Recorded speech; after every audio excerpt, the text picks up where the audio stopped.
3월달, 4월달에 가장 큰 기대감을 가지고 있습니다. 여러분 지금 미국에 그 에즈벨이라고 하는 지역, 중소도시 지역이죠. 에즈벨이라고 하는 지역에 부흥의 불길이 타올라가지고요. 지금 수천 명이 매 시간 24시간 기도의 역사들이 이루어지고 있어요. 한 대학에서 혹시 소문을 들으셨는지 모르겠는데요. 한국의 많은 이제 목회자나 또 교수님들, 신학 교수님들이 방문해 보고 있어요. 진짜인가? 진짜 지금 100년 전의 부흥의 역사가 미국의 이 에즈베리에 진짜 일어나고 있는가? 좀 자세히 좀 봐야 되겠다. 한국에 꽤나 알려져 있던 목사님들이 방문해서 눈으로 직접 확인하고 있는 그런 시간들인데요. 저 생각해 보았어요. 부흥의 역사의 핵심은 예수를 만나는 거예요. 뭐가 부흥입니까? 대단한 사람들이 모인 게 부흥입니까? 아니거든요. 그들이 모든 삶의 방향을 예수님께로 고정하는 것, 이게 부흥이거든요. 저는 이제 3월달, 4월달 예수님에 대한 말씀을 많이 전하게 될 텐데요. 다른 참고의 성경을 그렇게 많이 참고하지 않을 수도 있습니다. 왜냐하면 그 본문에서 그 예수님에 대한 얘기에 좀 집중하다 보면 그렇게 될 겁니다. 그런데요, 제가 이 예수님의 그 7가지 기적과 7가지 표적과 7가지 에고 에임이라고 하는 내가 누구다, 나는 부활이요 생명이다, 나는 길이다, 이렇게 말씀하셨던 게 요한복음에 7가지씩 나와요. 이게 근데 7가지 나왔던 이 설교를 2018년도 부임하고 가을에 제가 말씀을 전했어요. 그래서 제 마음 안에 근심이 되었습니다. 혹여나 내가 예수님을 전해야 되는데 그때 그 설교 원고를 보면서 설교를 준비하는 일을 게으리 여기면 어떡할까라는 생각이 들어가지고요, 그 설교를 아예 안 보기로 했습니다. 보지 않고요, 처음부터 다시 연구하고 처음부터 다시 묵상해서 요한복음에서 나오는 예수님, 그분이 어떤 표적을 나타내셨는가, 표적과 기적은 다르다 말씀드렸던 일이 있었어요. 기적이라고 하는 것은 그냥 미라클이죠. 기적입니다. 병을 고침을 받는 거, 안전병이가 일어나는 거, 이런 게 그냥 기적이에요, 기적. 그런데요, 표적은 기적과 좀 달라요. 표적은 사인이라는 표현이에요. 뭐냐면 그가 누구인가를 드러내는 거예요. 그러니까는 오늘 본문의 말씀, 이 요한복음에 나오는 첫 번째 표적, 이 가나 혼인 잔치집에 포도주가 다 떨어져 가지고 물로 포도주를 바꾸었던 이 장면에서 예수님은 당신 누군가를 드러내고자 하시는데 물을 포도주로 바꾸시는 분입니다. 이게 아니에요, 여러분. 그건 표면적인 거예요. 그냥 예수님은 그 사건을 통하여 내가 누군지를 드러내고자 했던 거, 이게 7가지인데요 아마 한 9주 동안 말씀을 전할 겁니다. 중요한 것들 다 중요하지만 부활이라든지 이런 거 관련되어서는 아마 제가 2주를 잡고 또 계획하고 있습니다. 여러분 예배 집중하셔서 아마 이 3월달, 4월달에 예배의 말씀에 주목하다 보면 나도 모르는 사이에 예수님이 이분이었구나라는 것을 알게 될 것입니다. 사랑하는 교회 여러분, 이번 예수 그리스도에 대한 말씀을 증거할 때에 인격적인 예수님과의 만남이 많은 시간 되기를 바랍니다. 그런 마음을 가지고 저도 기도하고 있습니다. 세상에는 다 상처가 있고 시험이 있고 어려움이 있고 다 그래요. 그렇죠? 아니라 말할 수는 없습니다. 여러분 좋아 보여도요, 이면 안에는요 숨겨져 있는 아픔들이 다 있어요. 선진국에는 선진국의 문제거리가 있고요, 여러분 가난한 나라는 가난한 나라의 문제거리가 있는 거예요. 이런 부자는 부자의 근심거리가 있고요, 가난한 사람은 가난한 사람의 근심거리가 있는 거예요. 다른 근심거리가 있지 근심거리가 없는 사람은 아무도 없어요. 건강한 사람은 건강한 사람들 나름대로의 근심거리가 있고요, 저 집은 좋아 보인다 그러지요, 그 집에 들어가 보지 않으면 그 집의 상처, 아픔에 대해서 전혀 이해하지 못하는 것들도 얼마나 많이 있는지 모른다는 거지요. 오늘 본문의 이야기는 우리가 잘 알고 있는 예수님께서 처음으로 표적을 행하셨던 일인데, 그곳은 혼인잔치집이요. 혼인잔치집에 포도주가 다 떨어졌어요. 포도주가 다 떨어졌는데 포도주가 다 떨어져 가지고 갈등하고 있을 때 예수님께서 물을 가지고 포도주를 만들었어요. 여러분 여기까지 보면 예수님께서 신비한 일을 행하셨구나. 근데 말도 안 되는 이야기를 하셨네. 이건 이걸 믿으라는 말이야, 어떤 이야기야, 이거 신화로 봐야 돼, 어떻게 이야기해야 돼, 그런 이야기가 아니에요. 이런 성경은 예수님께서 100% 그대로 행하셨는데 그 100% 그대로 행하셨던 그 이면 안에 왜 행하셨는가를 돌아보는 게 중요한 거예요. 그렇게 행하셨던 이유가 여러분 예수님에게 도움이 되는 경우도 있지만 도움이 안 되는 경우가 많이 있거든요. 이 예를 들어서 예수님께서 우리가 이제 오병이어 이야기를 할 텐데 7가지 표적 중에 오병이어 있잖아요. 여러분, 예수님께서 보리떡 5개, 물고기 2마리 가지고 수만 명, 수십만 명을 먹였단 말이에요. 그지요? 맞잖아요, 그죠? 그게 예수님에게 유익할까요? 유익하지 않을까요? 어떤 사람은 예수님께서 그런 표적을 행하면 굉장히 유익하겠다 생각할 수 있어요. 아니요, 유익하지 않아요. 사람들이요, 예수님을 잡아가지고 예수님을 우리의 임금으로 삼아야 되겠다, 이딴 식으로 이야기한다니까요. 예수님은 구원하기 위해서 왔는데 사람들은 배고파서 온 거예요. 그러니까 나 배고픔만 해결해주면 된다, 그 생각을 하는 거죠. 그러니까 표적의 내용을 잘 들여다보면 그 안에는 예수님께서 차라리 그 표적을 안 하시면, 그 기적을 안 하시면 복음을 증거하는데 훨씬 더 도움이 될 수도 있을지 모르지만 그것을 행함으로 예수님 누군지를 드러내고 싶었던 거지요. 이 포도주 사건도 마찬가지입니다. 여러분, 물로 포도주를 바꿀 수 있는 능력이 저에게 있다고 여기십니다. 저에게 그런 능력이 저에게 있어요, 없어요? 얼마나 다행인지 모릅니다, 여러분. 여러분, 그 능력이 있으면 좋겠다고 생각할지 모르지만 아니요, 그 능력이 없는 게 다행이에요. 여러분, 제가 물을 포도주로 바꿀 능력이 있으면 제가 일할까요, 안 할까요? 여러분은 일할까요, 안 할까요? 여러분 안 할걸요? 왜요? 저 밑에 쭉 줄 서가지고 물 가지고 왔습니다, 이렇게 하면 이야기하지 않을까요? 그렇죠? 물 가지고 왔으니까 이것 좀 바꿔주세요, 다 그렇게 말하지 않을까요? 그거 가지고 팔면 되잖아요, 그냥. 그죠? 저 어디에 강에 가가지고 물을 파는 거예요, 물을. 그렇죠? 물을 팔아가지고 물을 사가지고 포도주를 바꿔버리는 거예요. 그러니까 예수님에게 포도주 이 사건은요, 어쩌면 예수님에게 유익하지 않을 수도 있어요. 그런데 행하셨던 것은 중요하지요. 예수님이 누군지를 알려주고 싶은 거예요. 예수님이 누군지, 우리의 삶에 예수님이 누굽니까? 여러분에게 누굽니까? 자, 오늘 이 말씀을 하나하나 조목조목 살펴보면서 여러분, 이 예수님께서 이렇게 행하셨던 모습들을 하나하나 우리의 의미를 담아서 우리의 마음 안에 한번 새겨보십시다. 여러분, 결혼식은 인생의 최고의 순간입니다. 맞나요? 동의할 수 있죠, 그렇죠?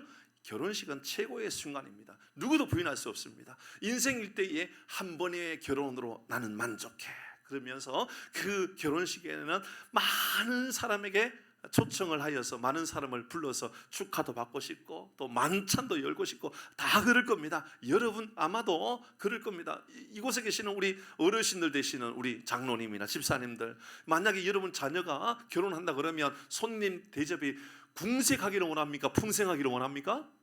풍성하기를 원해요. 제가 이 앞에 교회 행정할 때요, 제일 힘들었던 게 뭐냐면 교회에서 결혼식 할 때 이게 뷔페 회사가 들어올 때예요.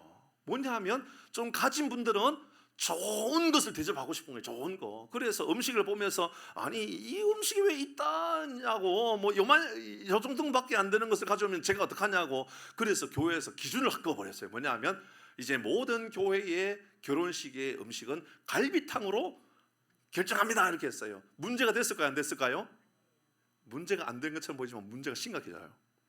왜냐하면 나는 더 좋은 거 하고 싶은데, 이런 거예요. 나는 더 좋은 거 하고 싶은데, 더 좋은 거 하고 싶은데 왜 교회에서 행정목사가 이런 거 중간에서 제지하냐고. 힘들어요. 다 최고의 순간은 최고의 것을 대접하고 싶은 마음이 있는 거지요.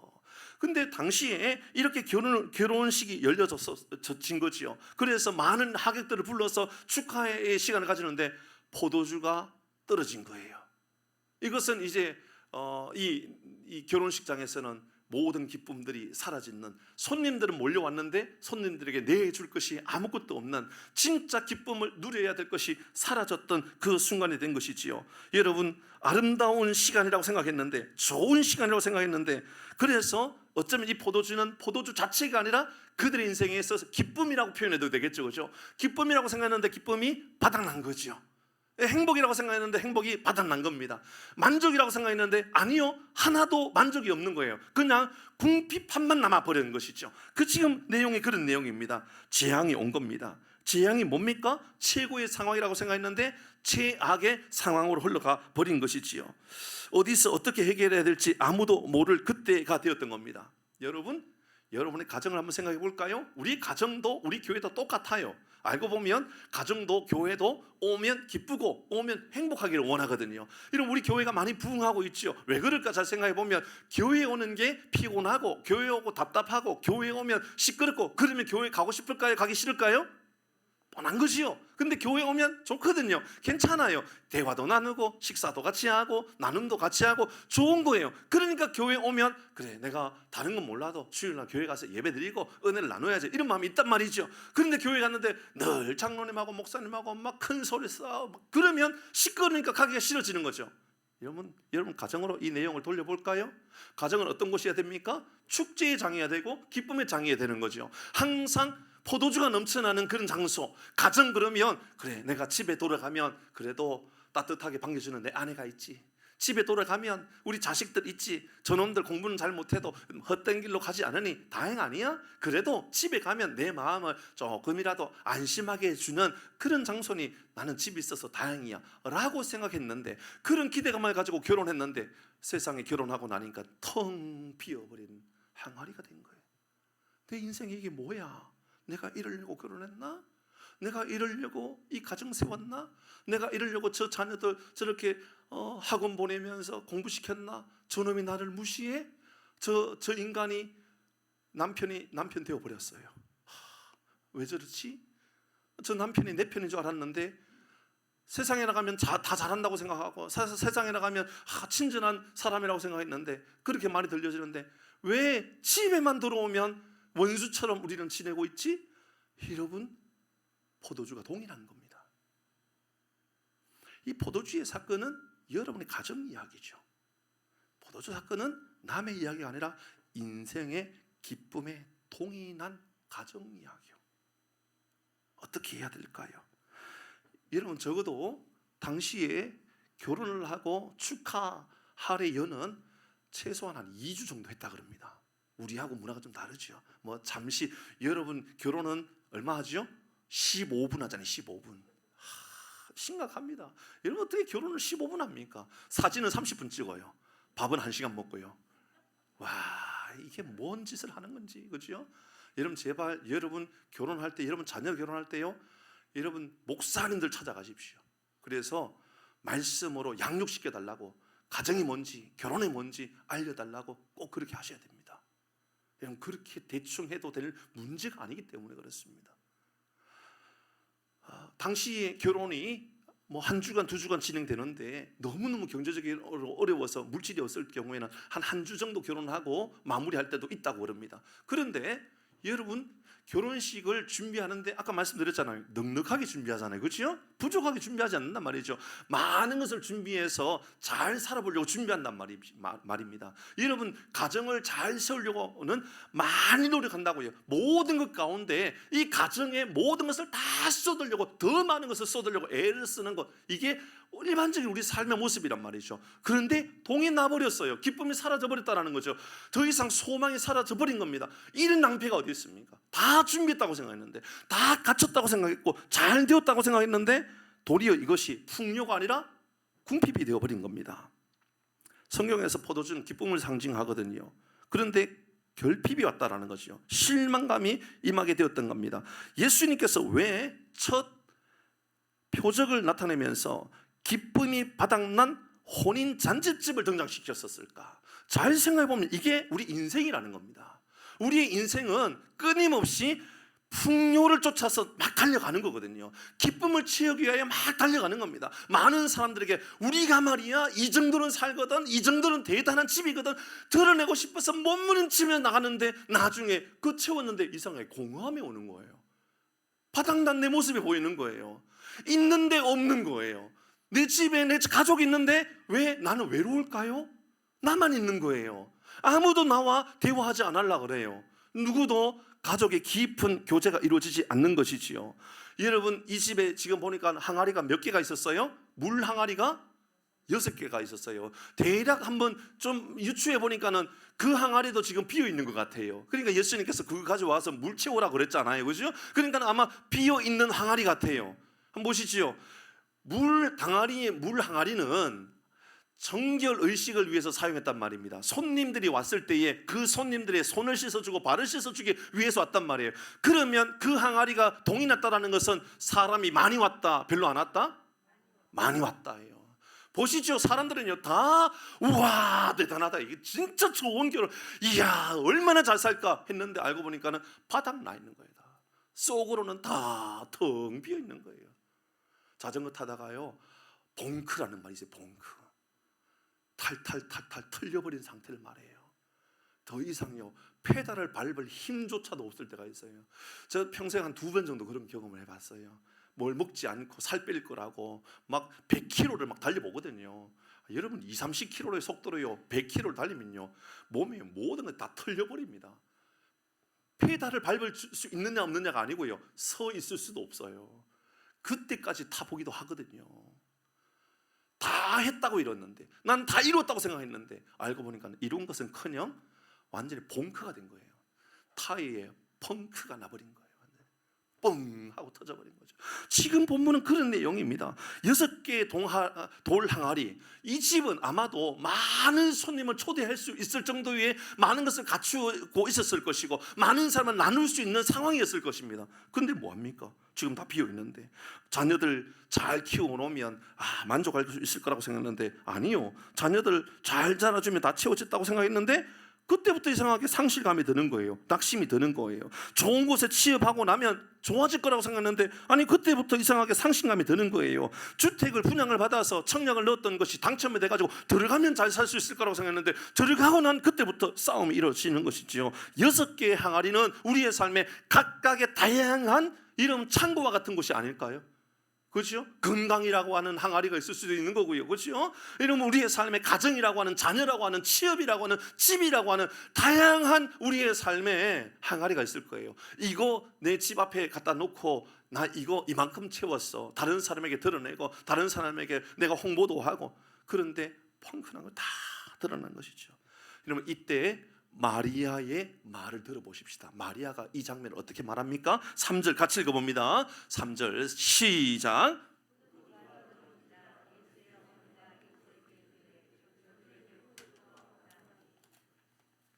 자, 마리아가 지금 답을 주었습니까? 현상을 이야기합니까? 이게 인생이라니까요. 우리가요 뭘 말할 때마다 이렇게 말한다니까요. 이렇게 하면 답이야. 진짜 답입니까 그게? 우리는요 상당히 많은 경우에 현상이에요. 우리 집은 이래요. 우리 집은 포도주 없어요. 우리 집에는요 건강이 없고요, 남편이 있지만 없고요, 자녀가 있지만 없고요. 현상이에요. 여러분 마리아가 본 것은 답이 아니오 답. 마리아가 본 것은 현상이에요. 여러분 우리는 현상을 보고 살아간다니까요. 우리 인생이 이렇구나. 문제의 답은 현상 그거 보는 데 있는 것이 아니고요, 문제의 답을 찾는 방법을 알아야 되는 것이지요. 예수님은 지금 그런 상황에 여러분 해결책이 뭔지를 오늘 본문의 말씀을 통해서 알려주는 거예요. 인생의 문제들이 있는 이 투성인 이 사회에 표면적으로 드러나는 그 문제 앞에 예수님의 어머니가 예수님을 향하여서 예수님에게 포도주가 비었다, 드러났다, 뭐 어떡하라고요? 예수님께서 하시는 이야기가 내 때가 아직 아닙니다, 여자요. 이 원래 원하는 여자요라는 말이 아니라 최고 존칭을 쓰는 거예요. 여인이요 라고 말을 하면서 아직 내 때가 아닙니다 라고 하는 것은, 그럼 그때는 언제입니까? 그때는요 마리아가 본 표면적인 그거 접근하는 게 아니라는 그 얘기인 거예요. 내 때가 아니다라고 하는 것은요, 지금까지 우리는 이것 바라보면서 이거 어떡할까? 이런 문제가 생겼는데 호들갑을 떠는 거예요. 이거 통장에 잔고가 없다는데, 당장 밥 먹으러 갈 돈도 없다는데, 아이들 학원 보낼 돈이 없다는데, 직장을 그만둬야 된다는데 어떡하지? 이것만 가지고 호들갑 들어가는 그 모습을 보면서 예수님께서 내 때가 아니다라는 것은, 지금 우리가 보고 있는 것은 거기에 머물러 있으면 안 된다는 거죠. 그래서 예수님께서 그에게 답을 알려줍니다. 예수님께서 답을 알려줘요. 여러분 이 장면에서 우리는 예수님께서 기적이 아니라 표적을 보여주고 있다는 것을 알게 되는 것이지요. 5절 말씀을 읽어봅니다. 5절 같이 읽습니다. 시작. 그의 어머니가, 보시죠, 앞에는 그냥 그대로 표면적인 거 보았잖아요, 그죠? 포도주가 없습니다. 비었습니다. 벙커가 났습니다. 근데 지금은 뭐죠? 주의 말씀대로 순종해라. 이게 답인 거예요. 그러니까 표면적인 것을 보면서 호들갑을 떨는 인생이 되지 말고요, 진짜 답을 찾아가는 게 우리의 삶의 가장 중요한 숙제라는 거죠. 여러분, 많은 사람들은요, 이 표면적으로 드러나 있는 요것만 생각하고 살아가는 거예요. 그러니까 예수님을 어떤 분으로 예수님을 바라보느냐 하면요, 기억하세요. 예수님을 나의 메시아로, 나의 구원자로 여기는 것이 아니라 마술사 예수를 찾는 거예요. 예수님, 우리 집에 건강이 필요해요. 건강 주세요. 통장 잔고 비었어요. 통장 채워주세요. 취업이 안 돼요. 취업 주세요. 아파트 주세요. 뭐 주세요. 이건 다 마술사 예수님을 만나고 싶은 거죠. 근데 예수님이 마술사 예수님으로 오신 게 아니잖아요. 이런 물을 포도주로 바꾸기 위해서 오신 게 아니잖아요. 예수님이 진짜 오신 이유는 이것 때문인 겁니다. 이 마리아가 이걸 알고 있었던 거예요. 무슨 말씀을 하시든지 그대로 하라. 예수님의 말씀에 순종하면 인생의 답을 찾을 수 있다, 그 말인 거예요. 사랑하는 성도 여러분, 여러분의 삶의 중심에 예수님의 말씀이 중심에 있기를 바랍니다. 그래야 답이 있는 거예요. 인생의 답은 예수님을 만나는 데서 시작되는 거거든요.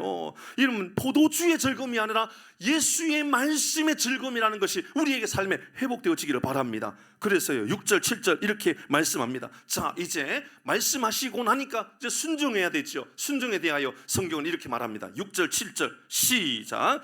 거기에 유대인의 정결 예식을 따라 두세 통 드는 돌 항아리 6이 놓여져 있었지요. 7절 시작. 예수께서 그들에게 이르시되,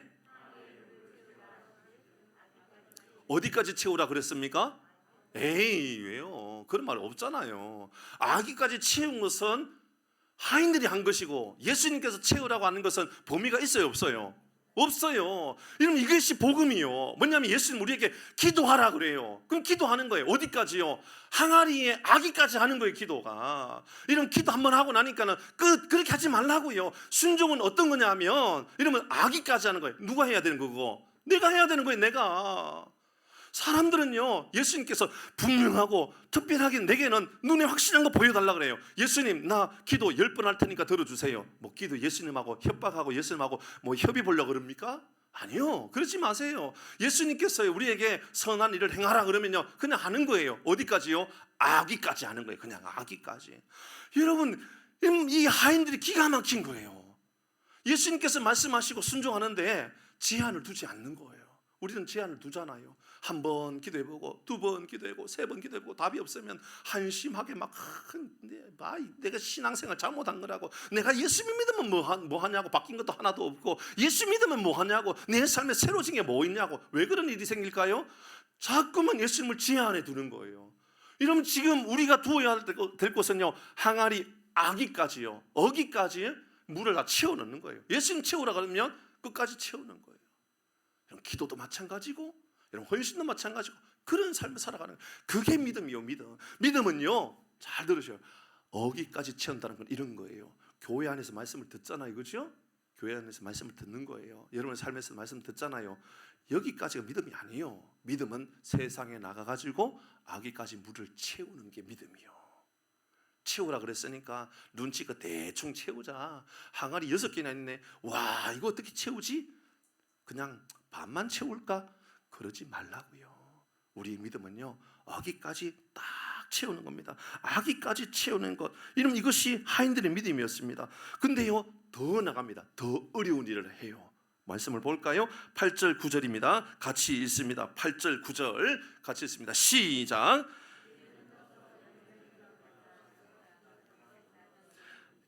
연회장은 물로 된 포도주를 맛보고도 어디서 났는지 알지 못하되, 자, 예, 이 하인에게 예수님께서, 야, 그러니 물 채웠냐?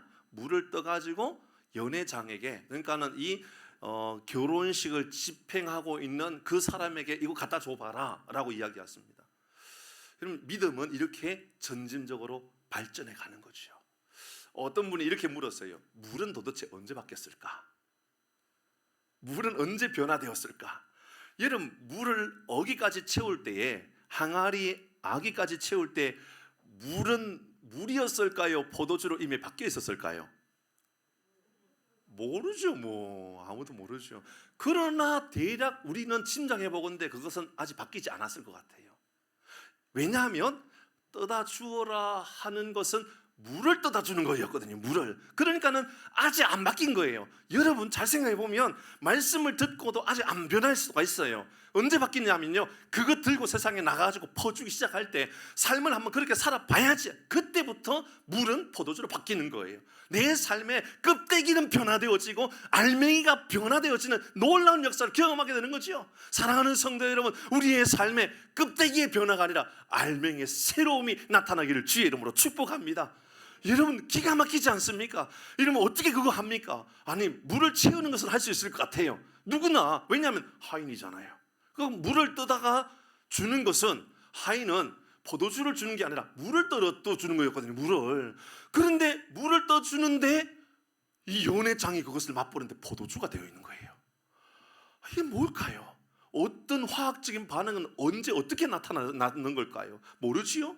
예, 저도 몰라요. 근데 분명한 것은 삶의 현장에 내가 적응하기 시작하면 믿음은 놀라운 역사가 나타나기 시작하는 거예요.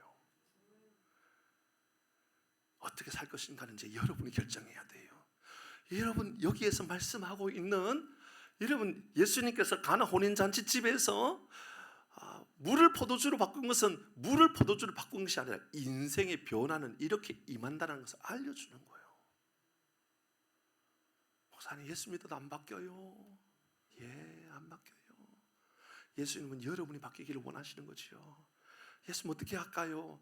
물을 채우는데요, 아기까지 채워보세요. 아기까지.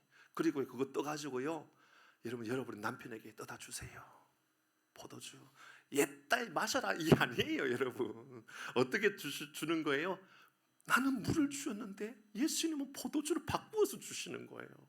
나는 이를 순종했는데 나는 그냥 조금 그냥 배려의 말 한마디 했는데 세상에 남편은 나도 당신이 믿는 예수를 만나고 싶다라는 변화가 나타날 줄 믿습니다. 그 이야기 아닐까요? 여리고성을 점령해 갈 때에 매일 한 바퀴씩 돕니다. 그죠? 매일 한 바퀴씩 돌 때에 여리고성에 지진이 일어나가지고 막 꿈틀꿈틀하고 막 넘어지려고 그러고 그렇게 했습니까? 아니지요. 7째 날까지 아무런 미동이 없었던 거예요. 매일매일 다 돌았지만 아무런 변화 없었어요. 근데요, 마지막 날, 마지막 7번째 도는 그 순간 여러분 여리고성은 무너진 거지요. 떠가지고 물을 떠가지고요, 다른 하객들에게 나눠주고 물을 떠가지고 사람들이 있는 그곳에 연회장에게 나눠주는데 세상에 뭐 이런 일이 다 있나? 이런 일이 일어나더라는 것이죠. 여러분 우리가 알고 있는 나하만 장군도 동일하지 않습니까? 나하만 장군이 어느 날 문둥병에 걸린 거예요. 세상에 장군이 문둥병. 어떻게 되죠? 돌에 맞아 죽거나 쫓겨나야 돼요. 선지자의 이야기가 들려지는데 한 계집아이를 통하여 이렇게 회복할 수 있다 그러는 거예요. 이 요단강에 가가지고 7번 씻으라는 거예요. 아시지요? 6번 씻으러 갈 때까지는 마음이 흔들려요. 저 여자를 여자라고 말하지 않았겠죠? 10원짜리 쌍욕을 하고 싶었을 겁니다. 아닐까요? 아니 집까지 게 뭔데, 난 장군이고 나는 이 나라를 통솔할 수 있는 리더십인데 나한테 가서 씻으라고? 그래, 한 번은 내가 해줄게. 한 번은 변화가 없어요. 다음 날 또 가요. 속이 막 상함이 생길 겁니다. 셋째 날 또 상함이 생길 겁니다. 또 상함이 생길 겁니다. 계속 상함이 생길 겁니다. 6번까지는 여전히 우리의 마음은 계속 흔들릴 거예요. 이게 뭔 믿음이 이래? 이런 마음이 들 거예요. 7번 그때까지 하면 아기까지 채워가지고 그것을 떠가지고 연회장에게 나눠주면 역사가 나타나는 거예요. 이런 멈추지 마십시오. 달려가시면 하나님께서 위대한 역사를 만들어 가실 줄 믿습니다. 여러분 이 포도주를 맛본 사람들의 모습 10절입니다. 이런 역사가 나타납니다. 10절, 9절 10절 같이 읽어봅니다. 9절 10절 9절 시작. 연회장은 물로 된 포도주를 맛보고도 어디서 났는지 알지 못하되, 잠깐만요. 9절을 보니까 계속 반복해서 물로 된 포도주, 물 떠온 하인, 그러니까 물을 강조하는 거예요. 우리 인생이 여기까지밖에 안 된다는 거예요. 그런데 이게 전달되어 주는 순간 어떤 변화가 나타납니까? 10절 시작. 말하되 사람마다 먼저 좋은 포도주를 내고 취한 후에 낮은 것을 내거늘 그대는 지금까지. 이게 상식이잖아요, 그죠? 상식. 그러니까 처음에는 좋은 거 줬다가 술 좀 만취돼 가지고 뭐 몽롱해지면 대충 그냥 막 물도 타버리고 뭐 그냥 그렇게 줘도 뭐 모른다라는 겁니다. 그런데 지금 여기는 가면 갈수록 좋은 게 나오고 있다, 이런 표현 아닙니까? 뭔 말입니까? 그러면 처음 마셨던 이 포도주와 지금 우리의 인생에 느껴지는 포도주는 다른 삶이라는 거죠. 다른 삶. 전에는 소유함으로 포도주의 즐거움을 찾았던 거지요. 자녀로 인하여 포도주의 즐거움을 찾았고, 뭐로 인하여 즐거움을 찾았고, 그렇게 되면 내 인생에 만족이 있다라고 생각했던 겁니다. 근데 그게 펑크가 나가지고 완전히 바닥이 난 이후에 예수님께서 변화시켜 주신 포도주를 맛볼 때는 좋은 포도주라는 거. 이게 세상에 가장 최고의 포도주라는 것을 알게 된 것이죠. 뭐냐 하면 예수님을 만나게 되면, 예수님으로 인하여 변화된 삶을 살아가면 이전에 세상에서 알게 됐던 즐거움과는 차원이 다른 행복한 은혜가 우리 가운데 임함을 믿으시길 바랍니다. 말씀을 마무리합니다. 저는 오늘 이 네 가지의 말씀을 통하여 한 네 가지의 적용점을 마음에 좀 새겨보았어요. 짧게 그 적용점을 여러분에게 좀 안내해 볼까요? 첫 번째는요, 세상에서는 무엇으로도 채울 수 없는 공허함이라는 건 존재합니다. 결혼하는 순간 잘 될 것처럼 보여지지만 결혼하는 순간 세상에 지옥과 같은 상황이 될 수도 있는 겁니다. 말씀드렸잖아요. 저도 목사지만 그때 전도사 때 결혼하고 나서 이혼 당할 뻔했다고 말씀드렸잖아요. 제가 모나서 그랬을까요? 저희 집사람이 모나서 그럴까요? 아니요, 기대감과 달라요. 그러니까 결혼할 때는 모두가 다 축하해주고 많은 사람을 축하했는데 뒤돌아서서는 공허함, 이 뭘 채울 수 없는, 이거 어떻게 해야 되나, 이런 마음이 들 수 있다라는 겁니다. 두 번째, 이 답을 찾는 방법은 마리아의 현상을 보는 눈이 필요한 것이 아니라 순종이 필요한 겁니다. 순종. 나는 왜 이 모양이 꼴이야, 판단하지 마세요. 저 남편은 왜 저래, 판단하지 마세요. 그러지 마세요. 그건 답이 아니에요. 답은요, 순종하는 거예요. 순종하는 거. 무엇을 말씀하셔도 그대로 해라. 이게 답이다. 예수님이 우리 인생의 답이라는 것을 알려주는 것이죠. 세 번째, 순종하는 사람은 이거 알게 된다고 알려줍니다. 물 떠온 하인들은 알더라. 순종한 사람은 아는 거예요. 그거. 여러분, 오늘도 이제 말씀을 들었죠? 이제 항아리에 물을 좀 채웠을 것입니다. 세상에 나가서 물을 떠줄 때 우리는 그래, 물 채웠고 떠주니까 이런 역사가 나타났지, 알게 되겠죠. 언제 나타난다고요? 물 떠온 하인은 아는 거예요. 순종하는 하인, 순종하는 사람들만 알 수 있는 겁니다. 그렇게 말씀하시죠. 마지막, 그래서 우리가 믿음으로 살아가면 우리 인생에는 이전에 경험하지 못했던 최상급의 포도주, 즐거움을 만끽할 수 있겠다. 그것은 곧 이 포도주는 예수님이니 예수님을 만나게 되고 예수님이 우리의 삶의 주인된 삶을 살게 되겠다.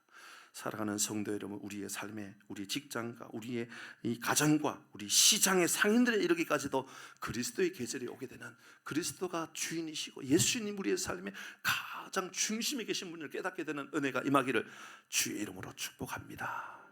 우리 찬양할까요? 그리스도의 계절.